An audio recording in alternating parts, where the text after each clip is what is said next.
Ladies and gentlemen, good day and welcome to RBL Bank Limited Q2 FY26 earnings conference call. As a reminder, all participant lines will be in the listen-only mode, and there will be an opportunity for you to ask questions after the presentation concludes.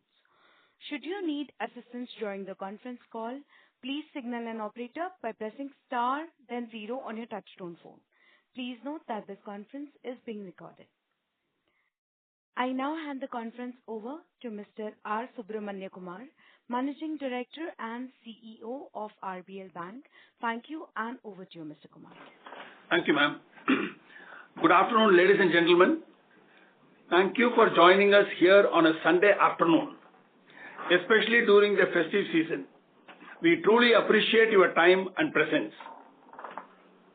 Yesterday was a landmark day for RBL Bank. We announced a historic strategic transaction, which I will speak about shortly. But before that, let me briefly touch upon our second quarter results, also announced yesterday. Over the last several quarters, we have stayed focused on strengthening our balance sheet through granularization of both advances and deposits and by optimizing our retail mix. I am pleased to say that this journey continues steadily and with discipline. During the quarter, our advances crossed 1 lakh crore mark. The secured business loans now above 10,000 crore and secured working capital and tractor finance portfolio crossing 2,000 crore and 3,000 crore respectively. Our secured retail and commercial SME businesses continue to grow healthily. The wholesale banking remains a key growth driver, contributing meaningfully to advances, low-cost deposits, and profits. Our branch-led retail asset business is scaling up well, with over 60% of the leads now sourced from the branches. In fact, our entire organic gold business originates through branches, helping us to keep the acquisition cost low. On the liability side, the granular deposits have grown consistently from around 43% a few years ago to about 51% today. Term deposits below 3 crores have grown at a CAGR of 21% over the last 3 years. We have consciously de-risked the portfolio. The secured retail loans now form 34% of advances, while unsecured retail has reduced from 34% to around 26% over the past 6 quarters. The strong underwriting has kept net slippages near zero in wholesale and secured retail segments, which together account for nearly 3/4 of total advances. The MFI portfolio is normalizing well, and we expect it to return to pre-COVID levels of stability soon. The credit cards, however, remain an area of the focus as we address stress in the older vintages. Our retail secured products, which have been in the investment phase for the last 2 years, have now turned PBT positive as a cohort. And we expect all the segments barring prime housing to contribute to profitability by year end. In short, the bank is well positioned for consistent, profitable growth with a stronger and a more diversified balance sheet. The foundations we have built, the granular liabilities, the balanced retail portfolio, the branch-led origination, and improving cross-sell intensity will continue to anchor our strategy. Now, turning to the important announcement on the transaction that we announced yesterday. Emirates NBD, the second largest bank in the UAE and a leading financial group in the MENAT region, will invest approximately $3 billion through a preferential issue, subject to shareholder and the regulatory approvals, to acquire a 60% stake in RBL. This will also trigger an open offer as per SEBI guidelines. Post completion, the Indian business of Emirates NBD will merge with RBL Bank. This infusion will take our net worth to around 42,000 crore and the position as among the best capitalized banks in the country.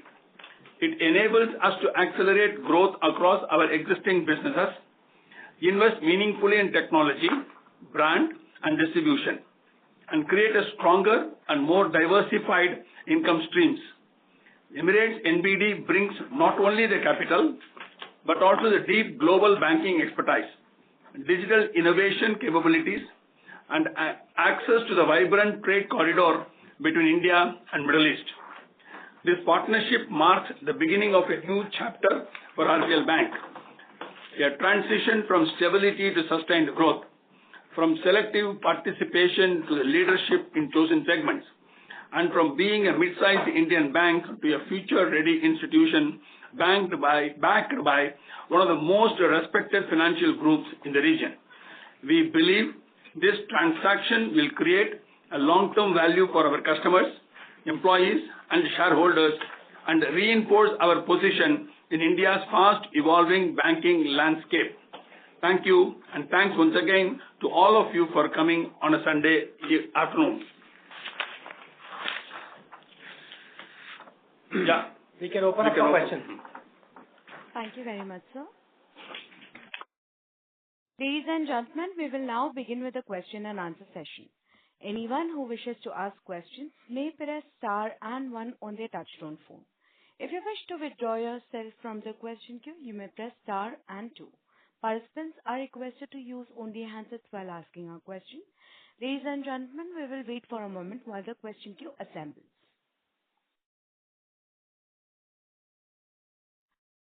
The first question is from the line of Rikin Shah from IIFL Capital. Please go ahead. Good afternoon, sir. Am I audible? Yes, Rikin. Okay. Congratulations, team, for the landmark deal. Really fantastic. Had a couple of questions to begin with. First one, just wanted to understand how the net worth would look like after the press open offer and the amalgamation is done. Is it broadly around 44,500 crore, 42,000 crore? Okay, 44,500 crore on the day one. So maybe whenever the deal gets consummated, the new net worth would be around 44,500 crore. So that's the correct understanding, right? Yeah, around 42 to 44 in that range. Including the branch merger, 44,500 roughly, yes. Okay, got it. Secondly, sir, I mean, this is, abundant capital, which probably means that you wouldn't need capital for next 5-7 years. Curious to understand, early days, but what is the capital allocation plan? When with this capital coming in, will you be thinking about retiring some costlier cost of funds or make some inorganic acquisitions? How should we think about this allocation of capital? Because the eventual deployment to the loans will happen only over a period of time. So over the next couple of years, what could be the allocation plan for the bank? So I'll give a broad sense. The details of it we can work and then discuss frequently after the transaction is consumed. See, broadly, we first scale all the existing businesses because all these businesses which we have already implemented has the clear growth path. So we will be in a position to scale that. That is one. The second, there are some new opportunities which will open up because of this particular transaction, and these new opportunities are likely to be in terms of NR business and cross-border payment, cross-border transaction, and trade business, and it will also open up our ability to do competing or competitive land space of the corporate business. We will be able to do more business for those corporates who are from these geographies doing business with us. And we will be in a position to do more corporates who are doing corporates of India who is doing business in those regions. So this is a new opportunity which is growing up. Those will be the additional allocations which will happen. However, the details of it we can work out. Jaydeep, you want to add something? Yeah, and Rikin, I think on the liability side, clearly we will not stop the retail engine growth on deposits and especially low cost deposits. What might happen is, of course, the need to look at any long-term foreign currency borrowing, etc., will dramatically come down, and there might be some retirement of liabilities. But the core banking business is not something that we will, want to compromise on. Got it. And a few more follow-ups on this. So, given Emirates' own credit rating, the rating of its wholly owned subsidiary in India, which I think is also AAA, would you expect credit rating agencies upgrading the rating for the bank from AA minus? And if that were to happen in two scenarios, let's say if it gets upgraded to AA plus and or AAA, what is the incremental delta on cost of funds that one can potentially see if that were to happen? So that's number one. The second one, if you could talk a bit more about the current business of its wholly owned subsidiary, how big is it? How complementary in terms of the loan book portfolio vis-à-vis RBL Bank currently? If that were to be integrated, what could be the IT or employee integration challenges, if any? That would be the second one. And I have a couple of others. If you allow me to, I'll ask them, or else maybe I'll come back later on the call. So the second question I'll answer. First one I'll ask Jaideep to give the details about it. They are working on a technology platform similar to us. So the question of like the merging the branches into the RBL may not be a big challenge, number one. Number two, they are mostly into the corporate banking, and very few accounts, or some few accounts are common between us, and they're consuming that and then taking it forward may not be a big challenge for us to work with. With regard to that other point. Yeah, on cost of funds, cost of borrowings, I think yes, we would definitely expect the rating upgrades to happen. But today, if you look at our cost of deposits, I would say give or take, we are maybe 1% or so higher than, let's say, the large private sector banks. And I would expect that gap to materially narrow over time. Okay, Jaideep. And if I can just maybe squeeze one more question and then perhaps I'll come back again. How should we think about the pro forma financials for next couple of years, given there are multiple moving parts here? Of course, given significant capital coming in, the leverage goes down and ROE gets down, but the ROAs will also materially move up. So any guidance on how to think about the potential financials in FY27, 28 would be helpful. No, Raikin, it's a little too early to comment on the specifics that you're asking, but directionally, of course, as you rightly said, ROA will materially expand given the large inflow of equity, and ROE will be a function of getting a reasonable leverage onto the books over the next couple of years after that. But given the very strong expansion in ROA that happens, we would expect to claw back to a reasonable levels of ROE, respectable levels of ROE within a couple of years. Got it. Perfect. And just one last data keeping question on the quarterly result. I think I saw that there was 44 crore of some adverse M2M impact. If you could elaborate on that, what was that? It will be helpful. Yeah, I think we are holding Utkarsh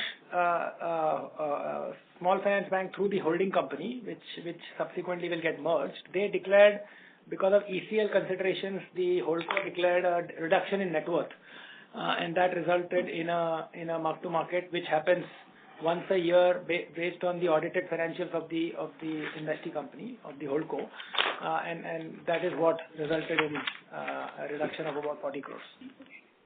And any potential further implications from this particular investment, or this was one time?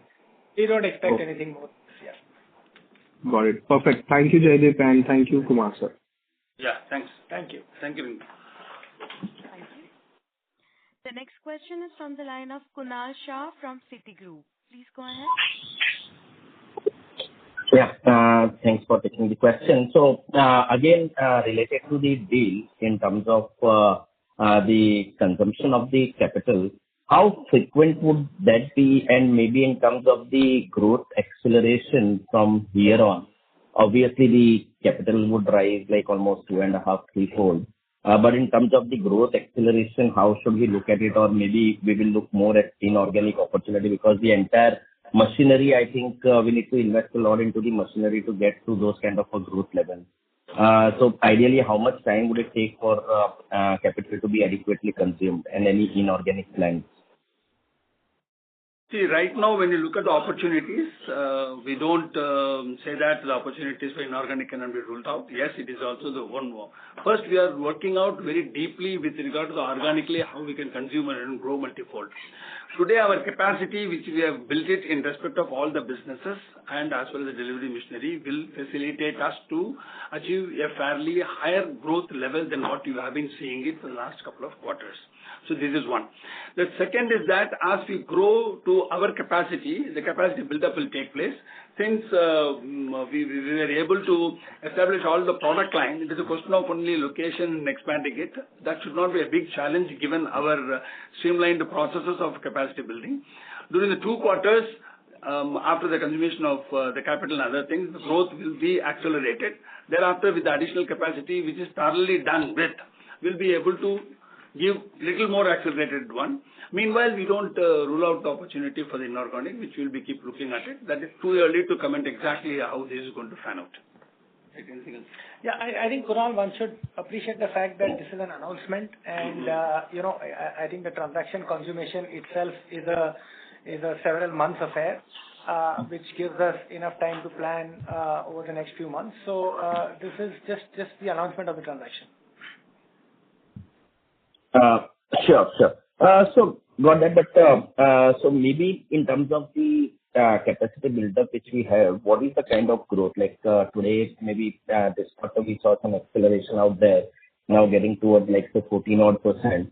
But does the existing network and distribution franchise suggest that we have the potential to even grow at 20 or so without immediate investments? So, Kunal, this is Rajiv. I'll tackle that. So, if you see, barring the microfinance and card business, which because of the environment and our own risk adjustment, we have actually pared them down over the last few quarters. The rest of the business actually has been growing quite well. Retail secured itself has grown between 25 and 35%. And there is more and more opportunity to do that.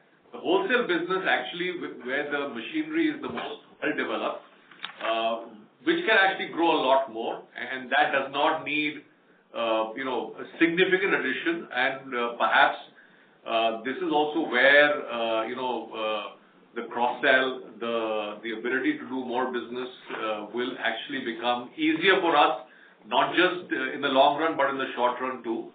So I would say these are the natural ones to grow faster as we continue building the capacity on the more granular business in retail.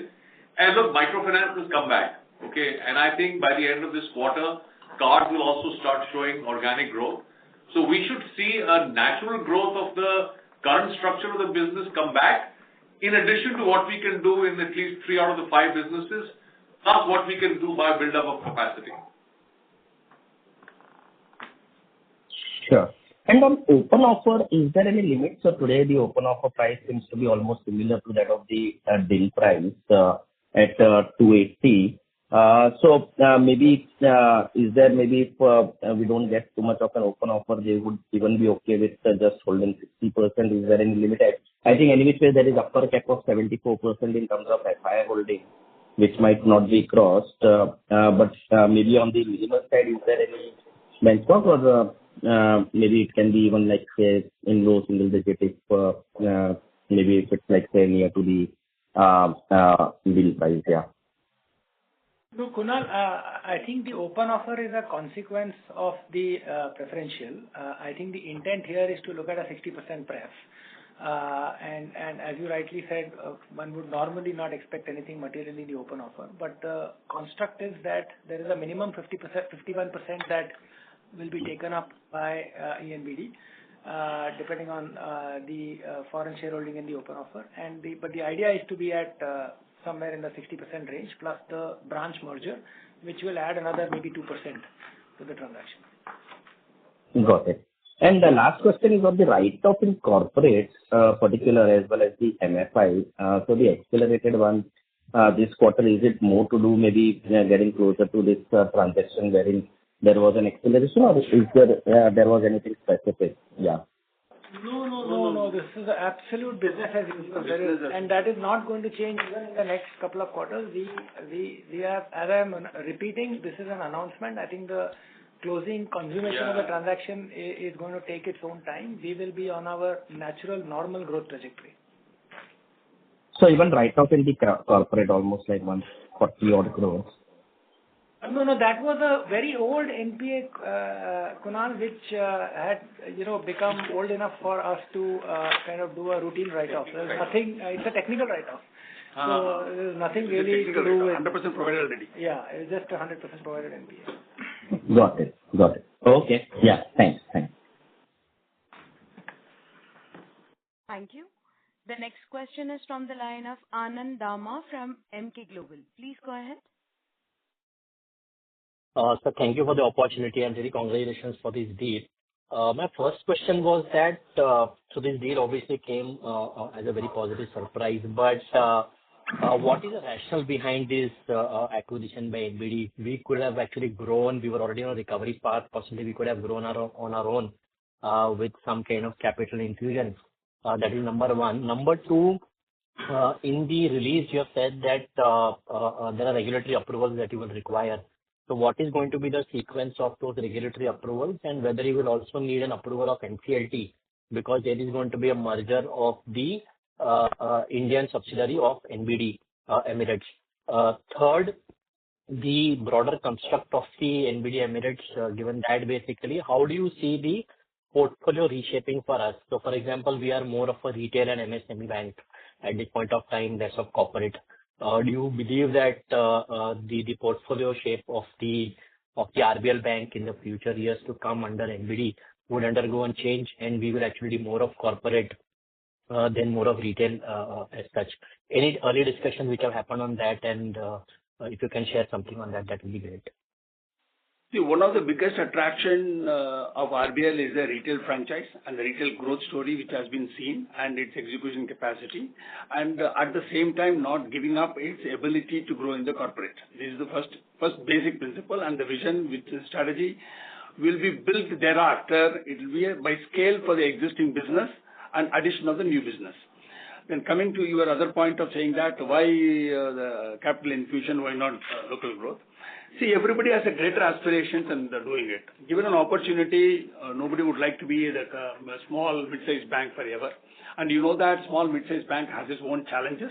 And the most obvious reason or most obvious step would be that we wanted to get onto that the larger league or on the top of that mid-sized bank, and not to call as a small bank, for which the one important ingredient is the capital. When the capital is, either you go in a tranche in small steps or upfront everything and then try to build the building based on that. We thought that getting it in upfront and then building because all the building blocks are available. It is a question of only scaling. So with this, we will be able to do much faster than what otherwise we would have achieved our desired dream of moving up in the ladder. That's one important factor. And what is the second question? Yeah, from the approval standpoint, Kunal, it's Anand. Anand. So from the approval perspective, the RBI approval and Government of India approvals and CCI approvals. The merger specifically is under the BR Act of 44A, and therefore there will be no NCLT process at all, and that is what is typically with respect to banking companies and branches. Everything gets done under the RBI guidelines. The first approval will be the shareholders' approval, which will be on the 12th of November. We have called the EGM. Thereafter, all other approvals, what he said, will be applicable. Okay. And sir, the open offer will trigger only after preferential placement is done, or because I think in the presser there was one question, and I think where it got, they got confused that the open offer actually, or they might acquire the stake first from the market and then actually look at pref. If you can just clarify on that. Yeah. So Anand, basically, normally, as you know, the pref happens first and then the open offer. But in this case, since the preferential issue is 60%, and on paper we have to look at a 26% open offer of the expanded share capital. On paper, therefore, the stake can go up to 86%, which will of course cross the minimum public shareholding requirement of 25% to be with the public. And of course, we are going to continue to be a listed Indian bank. And therefore, the SEBI guidelines allow under a certain section to actually first consummate the open offer, and depending on the open offer, the preferential and the open offer gets proportionately scaled down. Now, it's a different issue that one doesn't expect anything material in the open offer, but obviously from a process standpoint, one has to have the ability to do a 26% open offer. And therefore, this is happening in this form, which allows the scale down proportionately of both the open offer and the preferential issue, such that the minimum public shareholding is at 25%. And therefore, the investor goes up to 75 on paper. And then, of course, from 75, the investor has to come down to total foreign shareholding of 74%, which will happen through the scale down of only the preferential issue. That is the structure. Okay. So in that case, first the approval actually will come for open offer, or there could be an open offer in next 1 odd month, and thereafter we can go for No. Open offer is after all regulatory approvals. RBI, Government of India. Regulatory approvals. Yes. Okay. So you have first all approvals in place, and then first the open offer will be launched, and then the pref placement. Correct. The pref will happen within 15 days of the closure of the open offer. Okay. That's very helpful. Thanks a lot. Thank you. Thank you. We'll take the next question from the line of Jayant Kharote from Axis Capital. Please go ahead. Thank you for the opportunity. So first question is regarding the ROA question. I see that secured assets is clearly the focus area incrementally. If you can call out a couple of products there where you can see that in the next 3 years, the size of such products can become, let's say, 2x, 3x, or anything that you can guide us in terms of the size. Basically, what we're trying to understand is which will be the drivers for incremental growth. If you are sitting with such large network, you can build a size of books over there. So if you can call out, that is first. And second, just follow up on that. You can also tell us the ROA profile of your secured retail book and which products have a slightly better ROA profile there. If you can call that out. Thank you. Yeah. With regard to the growth, I'll just tell ROA, I'll ask Jaideep to answer you. See, there are the products which we have launched. You just look at the things which have grown. For example, the BBG, which is nothing but working capital and term loan for the various business groups. It just propelled beyond doubling of the business. That is one.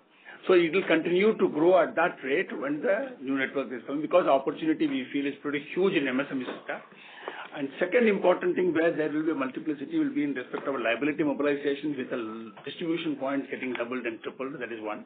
When the distribution points grows up, it suddenly opens up a big business for all our mortgage business, wheels business, and our BVG business. All these business gold loan, which is a branch based, that is also get propelled, and that is something which will be in terms of 3x, 4x. Because the gold is somewhere the current trend, we will be able to get into the space of some of these NBFCs which are doing it. Today we are not able to get into the space because of the lack of distribution available to us. And another very important point, what you can think about is in respect of the distribution points going to create our visibility, and it will provide us a big opportunity for the SME and the commercial banking. That is something which will also be in a position to grow 2x, 3x. And this synergy between this, the investor and the bank will also provide you a big opportunity in corporate. And the corporate will no longer be growing at what is the rate we are doing it. You would have seen the last quarter we grew around 14%, and 20% is what the corporate has grown, and commercial has grown around 23%, 32%. There you can see a large opportunity to grow it much faster than what we have been growing it. Well, the composition may remain, all the engines which we have already fired in the last 2 things have an ability to grow multiple. And now we will be looking at some of the missing parts of our retail portfolio which we have not launched like commercial vehicle. We can explore those possibilities. And apart from that, the important thing which will multiply is our ability to grow the retail deposit. Retail deposit has its own constraint by having the footprints. Today the footprint is at 561 locations. That we can have it when the footprint increases to multifold. Our ability to have the retail deposit less than 3 crores will also get spiral up. And with this, we are not looking away from corporate, from the credit cards. The credit card is another big business. We have reimagined the entire business. We have been doing with the partners with more branches available. Suddenly our ability to mobilize from the new market will go up, and which we have totally reimagined. So in next 1 or 2 quarters, that will become absolutely normal with a high business growth opportunity. That will enable us. Because when the business grows high, our ability to grow in the card also proportionately goes up. So is our microfinance, which is coming out of the road now, and it may not be spiraling very high, but it will be fully utilizing the capacity, and it will no longer be the only vertical which is contributing revenue, and with its CGFMU and other coverage we have taken, it will be able to sustain any down cycle. So the model what we are looking at is with more capital, there will be a spiraling of the business in the normal secure and other things, which are going to give us a higher. In fact, I just made a statement that our entire sector has become a profitable PBT level. I will ask Jaideep to tell you about all the ROE and related activities.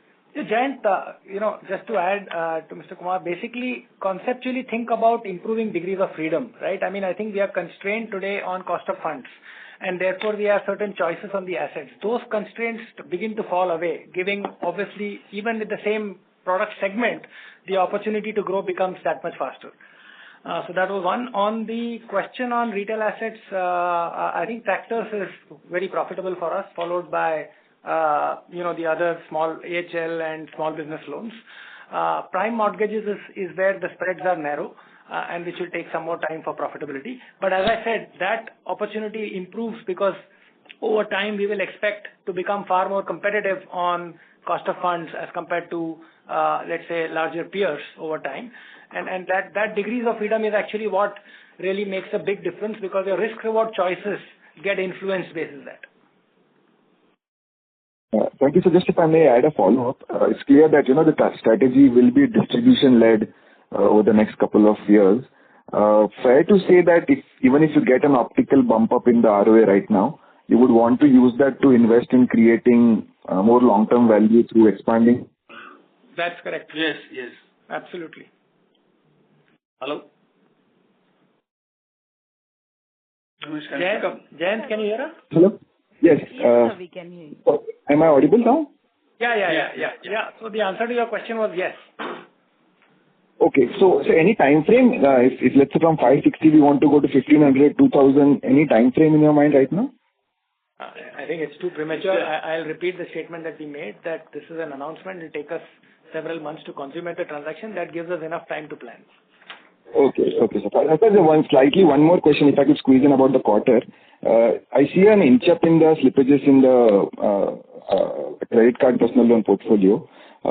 Can we expect this to be the major part of the bulk stressed identified book, or 3Q should be a sharp improvement, or the tail is still there? No, Jayant, I think the cards portfolio slippage will take a couple of quarters to normalize. So we will be in this range, give or take, for at least 1 to 2 quarters before we start seeing things improving. And this is largely cards, not PL, right? They are fairly integrated in that sense. So typically PL, of course, will always be on a like-to-like basis lower than cards, because PL gets cross-sold to the upper end of card customers. But when we are talking about slippages, this number is a combination of both. Thank you, and congratulations once again to the whole team. Thank you, Jayant. Thank you. The next question is from the line of Rakesh Kumar from Valentis Advisors. Please go ahead. Hello. Yes, sir. Please proceed. Yeah. Hi. Thanks for the opportunity, sir. So, sir, just a couple of questions. Firstly, so post this, this transaction and open offer, how would the senior management hierarchy, how would the board structure would look like? So the board structure, as per that particular transaction agreement which we have signed, it will be a 50-50. In a sense, 50% will be independent, subject of course to RBI approval. 50% is an independent directors. 50% will be the other than independent directors. So that the other than independent directors will have two components. One will be executive directors and the non-executive directors. So they will have the right to nominate the executive directors and NEDs as well. Today the bank has a board of around 11. So the 11 will not work for that. So the board can be either 10 or 12. It will be an even number. We have already moved for that to be amended as instead of 15, we wanted to have it a cap at 14. Okay. So net, how many representatives they would have post the transaction? See, that is what it is. 10, 12 or 14 is going to decide that particular number. If it is a Got 10, you can easily calculate it is other than ED and MD, 5 and you are 3. Then other numbers are only the mathematical formula. This we have to wait and see how it is. Got it. Got it, sir. Got it, sir. And so senior management and top management, how that structure hierarchy, would there be any change post that? Any discussion? Sorry, go ahead. Sorry, sir. I said, sir, any discussion we have had so far? Parking the discussion part out of it, I just wanted to tell that this is a senior management and the senior management which has been working. And the entire group has been working together for the last 3 years to stabilize the bank, consolidate the bank, and grow the bank. And I don't find the reason that why some other team should come for scaling the bank. Since it is not going to be the other one, the take is very simple. Any investor will be liking to see that the delivery of the team, and going by that way, the team will stay together. And you know pretty well that my given statement is always work with the team which we have been doing it. Last 3 years, they demonstrated how good they are, and they will continue to grow. True, sir. Agree with you. And sir, second thing, I couldn't understand it, having looked at banking for last around 25 years. You said that, you will have capital and the growth will be multifold, So, hypothetically, in any large private bank, considering that they have abundant amount of CET capital, so they start growing at, very high pace. Does it look such a easy possibility? Instead of making a comparison within the other banks who's already reached certain scale, I just want you to look at this. This is agile and the bank which is the hunger for the business. Our market share is hardly 0.5%, whereas the opportunity available is much, much larger. If I increase my distribution and we are in a position to build the capacity as we have been telling about you, this market share of 0.5 has an ability to go to 1. So when you wanted to move from 0.5 to 1, there is a huge business growth, which is possible with this kind of infusion, what we are talking about, what we have agreed upon. Got it, sir. Got it. Thank you, sir, and all the best. Thank you. Thank you. The next question is from the line of Param Subramanian from Investec. Please go ahead. Yeah, hi. Thanks for the opportunity and congratulations on the deal. Firstly, a lot of my questions have been answered. Firstly, again on management, will Emirates be bringing in management representatives? How to think about that from a senior management perspective? Right now, as per the agreement which have inked, it is a board which they are talking about. The management will continue as it is, as per the agreement I'm talking about. And we can't predict beyond 3 years or 4 years. I'm talking about the current short-term understanding what we have and what has been inked in. Param, unfortunately, the business is quite small, right? So we don't expect any material overlap at all. Fair enough. Okay. And secondly, see, I heard a lot about, so for example, you mentioned that your cost of deposit come down.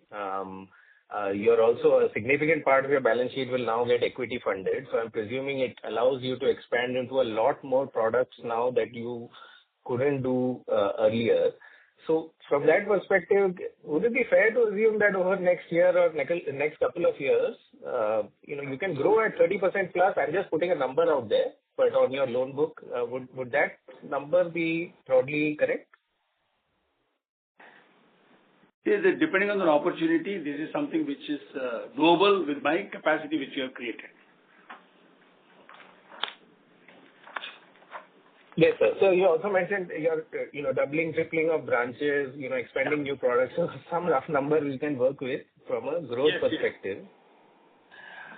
So that's rough. Rough, what you said, the 30 is very much doable. That is something doable, but anyway, we'll get into the greater details and we'll speak one-on-one to see that once we are ready with all the things. Let this product be consumed. Another, as Jaideep said before, next 5 to 6 months is a period where we'll get into the much more granular. This is something we just signed the agreement yesterday. That is, but we have a big plan. Yeah. Fair, yeah. Fair enough, sir. Thank you. And lastly, sir, a very significant portion of India's remittance flow comes from UAE, and you've got a market-leading player as your partner. So how to think about the impact on this on your CASA overall, as in where that number can move, as in some rough numbers you could call out? I mean, I don't want a number on CASA ratio as such, but how significant this impact could be? Param, again, I think it is really too early to talk about specific numbers on business. I think what we are comfortable in saying that the opportunities open up quite substantially on all the areas that you mentioned and more. I will again repeat, I think we've just signed the agreement. There are several steps to be taken over the next several months for closure, and we will have enough time and opportunity to get more precise at our end along with the NBD, and to also communicate that strategy going forward to other stakeholders. Fair enough. Thank you, Jaideep. Thank you, Kumar sir. All the best and happy Diwali to everyone. Yes, thank you. Thank you. Happy Diwali to you and your team. Thank you. The next question is from the line of Vansh Solanki from RSPN Ventures. Please go ahead. Hello, sir. Am I audible? Yes, please proceed, sir. Sir, my question is on a name that as we are cautiously expanding now JLG book also, and our wholesale book also from last many quarters expanding very well. So can we just see that our yields on advances now bottomed out, and from now on, because our books are growing, so our yields on advances will grow from now. Maybe a Q3 may be a stable, but Q4 will be a much improvement there, right? Yeah, Vansh, I think we will see levers on both sides. You're right in saying that both. I will add actually that your yield on advances has bottomed out and will start moving up, primarily because of the mix. And I'm keeping any other subsequent repo cuts aside. This is ceteris paribus answer. On the liability side, there are more levers where rate cuts will continue to flow through, and therefore, in a nutshell, we should see margins expanding from Q3 onwards. We had guided that in Q1 that we have bottomed out, and therefore Q2 is flattish, maybe just a basis points above Q1, but we are quite confident in saying that we should start improving margins from here. And how much percentage of our deposit is repriced as of now? Because Q2 were very large, very good number of reduction in the cost of funds. So can we assume the same for a Q3 onwards, or what? No, I don't think so. I think the improvement will moderate, but we still have levers on our savings account, which we will try and look at, improving on that front over time. But I don't think we will have the delta that you saw between Q2 and Q1 on cost of funds going forward. It will moderate. Oh. Okay, and also in the write-off side, the previous question also someone asked about JLG book. So from Q1, the write-off in a JLG is doubled in Q2. So is there any problem or on ground or what so? It is just business as usual? No, once we have a 365-day write-off policy. If you recall, the stress in the MFI book started from Q2 of last year. So, yes. Actually Q3. So this is the write-off that you're seeing in Q2 is what slipped in Q3 of last year. So it's just a mathematical outcome of the slippages that we saw over the last 3-4 quarters. Okay, sir. And the last question is on the other income. I just saw that our fees income are increased in last 1 year from last Q2 also and Q1 also. But still our other, total other income is almost not has increased so much. There is a 13% decline YOY. So is there any other part of other income which is not increasing that line? No, so there are two aspects to this. The treasury income, which is based on sale of GSECs and equity investments, etc., is of course episodic, anecdotal, can't be smooth. So that is one noise. And second, we answered in the beginning of the call that we have a mark-to-market impact of unlisted shares that we are holding in Utkarsh Holding Company, which was approximately 40 crores. That goes as reduction in other income. Okay. And is there any other, how can you just give me a number, how much treasury income in the current quarter and the Q1, if you have a number available? So Q1 was a large number. Q1, because of the interest rates having come down, the trading income on GSEX was 270 odd crores in Q1. This quarter there was nothing substantial. Okay. Thank you, sir. That's from my side. Thank you and all the best. Thank you. Thank you. The next question is from the line of Piran Engineer from CLSA. Please go ahead. Hi team. Congrats on the great deal. Just firstly, a couple of clarifications on the previous question. My line was a bit hazy. On the NIM trajectory, are we still guiding to that 4.8% exit NIM for the year? Yeah, Piran, we said that we bottomed out in Q1 and therefore Q2 was flattish. We will expect from here on 10 to 15 basis points improvement every quarter. So we will continue to hold a 475 to 480 exit in March. Perfect.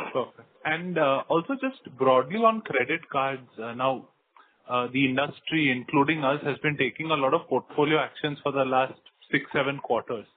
But we still sort of continue to see slippages. And by we, I mean the entire credit card industry. What do you think really are we missing here? Like, why aren't the portfolio actions yielding results when it's such a short-term loan? Yeah, I'll have Bikram answer to that. Head of credit card will talk.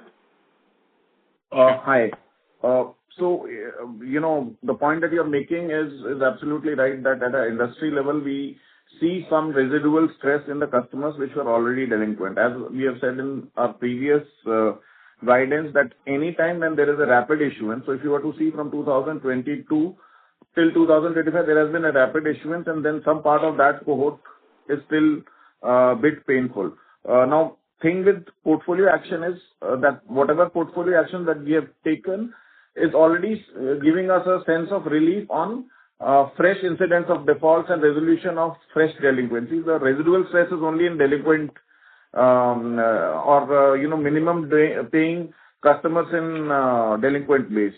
So, thing is that the fresh incidents of defaults have already started coming in line.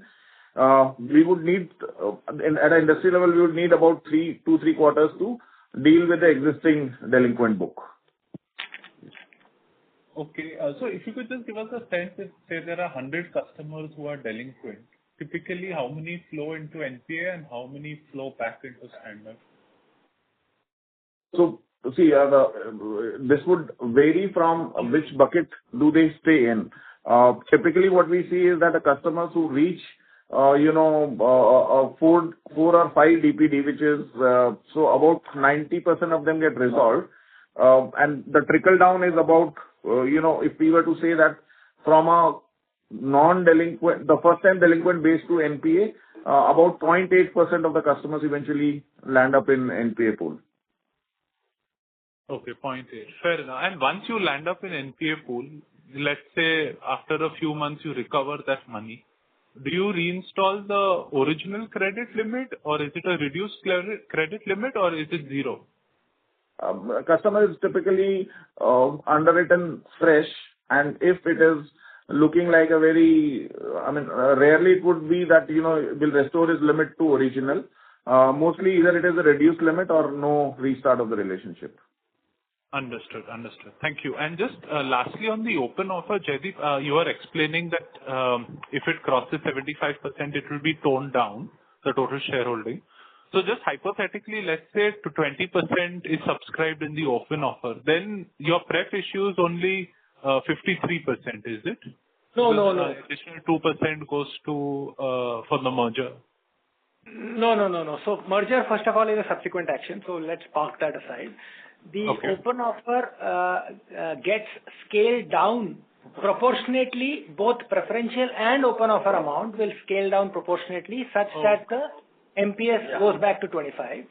And then I also mentioned that because there are foreign investment limits of 74, any reduction to comply with that will be solely on the account of preferential. Understood. Okay. So it will be a pro rata reduction of open offer plus pref to get that theoretically 86% down to 75. It's pro rata. That's correct. Yes. Absolutely. Okay. Understood. Okay. Yeah, that's it from my end. Thank you and all the best and happy Diwali also. Thank you, Prashant. Same to you. Thank you.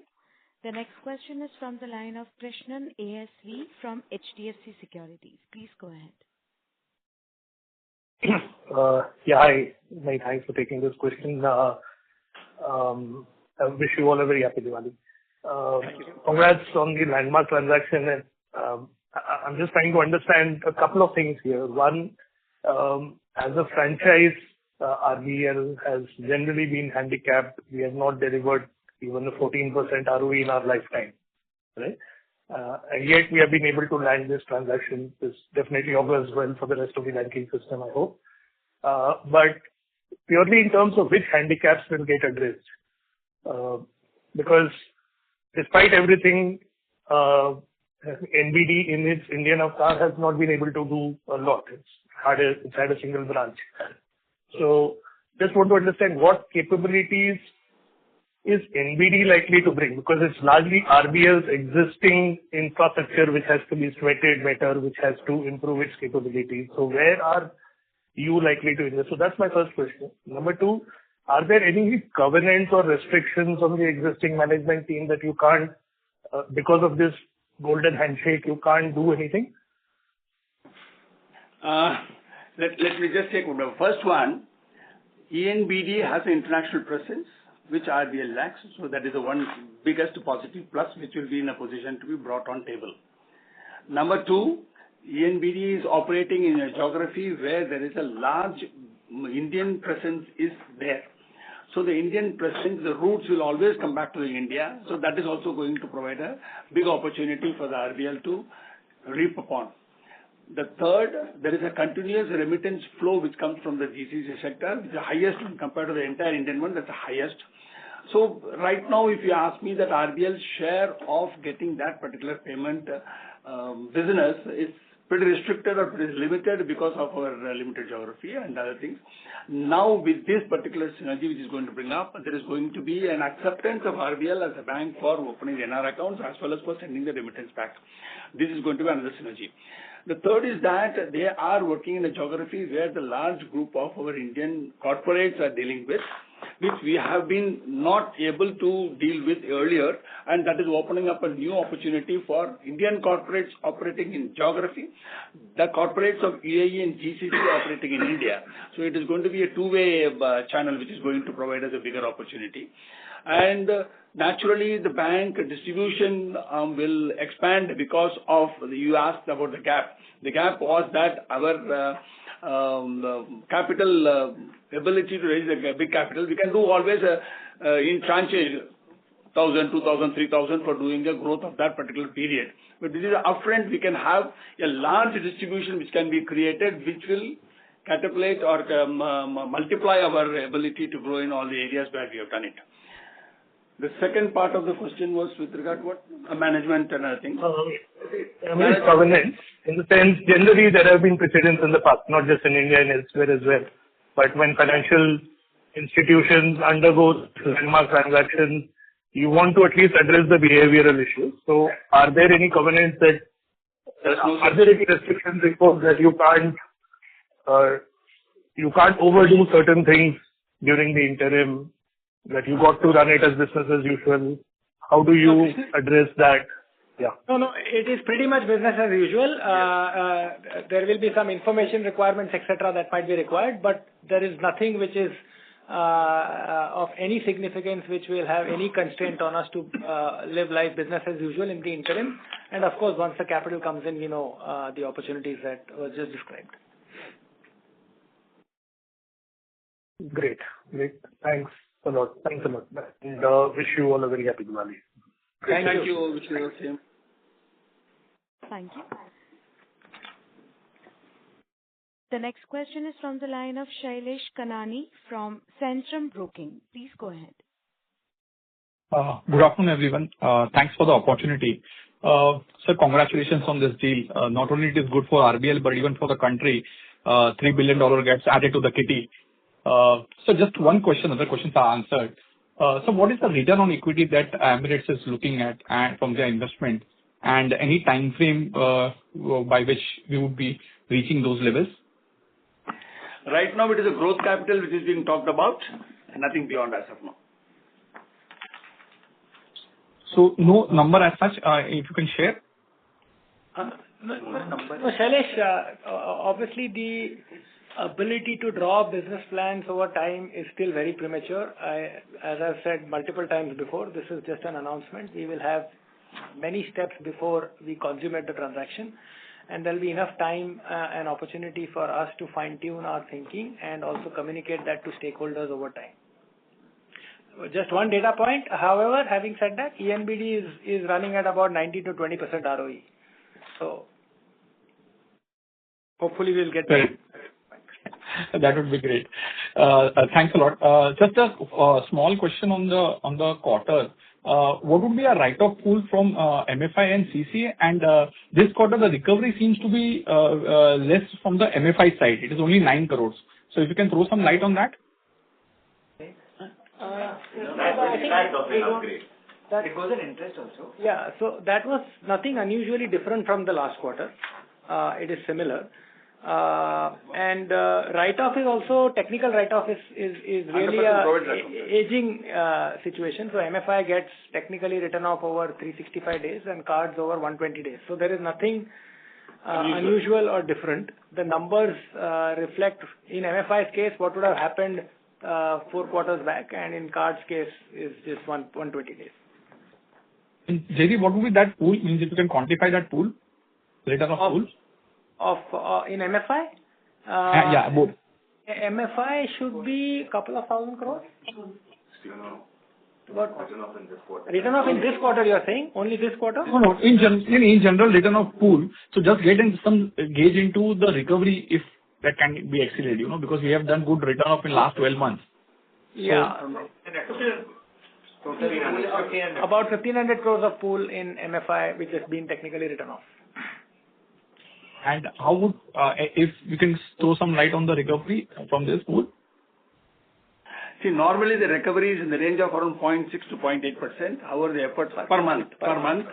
So, but this is something which we are working for, increasing it to the tune of somewhere 0.9 to 1 per month. And this is also a function of the rural economy. So as the stress weans out and as things turn around, we will also hope to see the improvements in recovery over time. But it's not going to be a game changer. It's going to be this 75 basis points to 1% per annum range.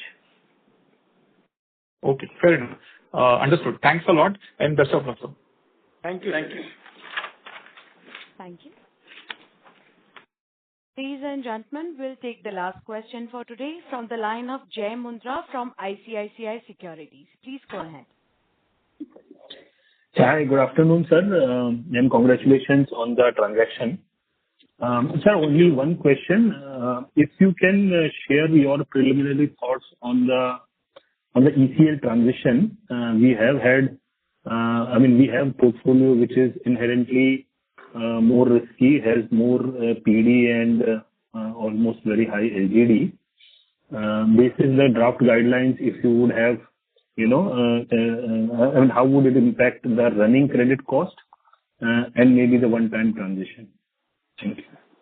So Jay, broadly, the one-time transition should be in the range of about 6 to 8% of net worth, current net worth. Not a material number.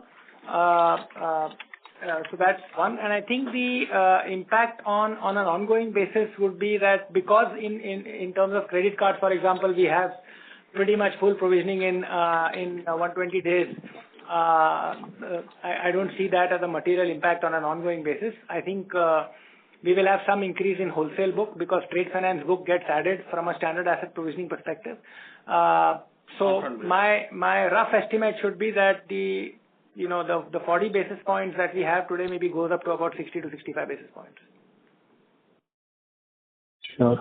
And sir, the way I look at it is, the SMA 1 plus 2, right? While you have a large proportion of them slipping in the current setup in credit card and MFI books, so anyway you are providing, but under ECL, you will have to provide on the fresh formation also, right? Which is also 3%-4%, if not higher. So does that mean that you have slightly more structural credit cost in the current loan mix format? No, Jay, the point still is that, if that slips into NPA, it anyway gets taken care of in today's math at an accelerated manner. So therefore, if theoretically we were providing, let's say, cards basis the RBI guidelines of unsecured, which is 15%, 25%, and 100% over 3 years, then yes, that would have been a material impact. So when SMA1, SMA2 flows into NPA, it anyway gets fully provided. So including that, I don't think there's an estimate, but Ramesh, you want to add? So I think, Jay, the question is, we have stage 1 provisioning which will come through for cards and MFI, which actually you could think about when you look at peers in the NBFC space who are listed, it will be something similar. Most logically, you will see some release in provisioning on the secured side, given the loss given default is much lower. And like Jaideep said, on the non-fund book in the wholesale segment, you will see some increase because of the nature of the balance. It's not on the balance sheet today for us. But that book is pretty much on the entities we do business with are very well rated. In most cases, better than the overall corporate portfolio. So that impact will be minimal. But the big delta will be on stage 1, stage 2, primarily in the unsecured businesses. And that I think would be similar to what you see for other peers in the industry. Right. No, that helps a lot. Thank you and all the very best. Thank you. Thank you. As that was the last question for today, we would now conclude the Q&A session. If you have any further questions, please contact RBL Bank Limited via email at ir@rblbank.com. I repeat, ir@rblbank.com. On behalf of RBL Bank Limited, we thank you for joining us and you may now disconnect your lines. Thank you.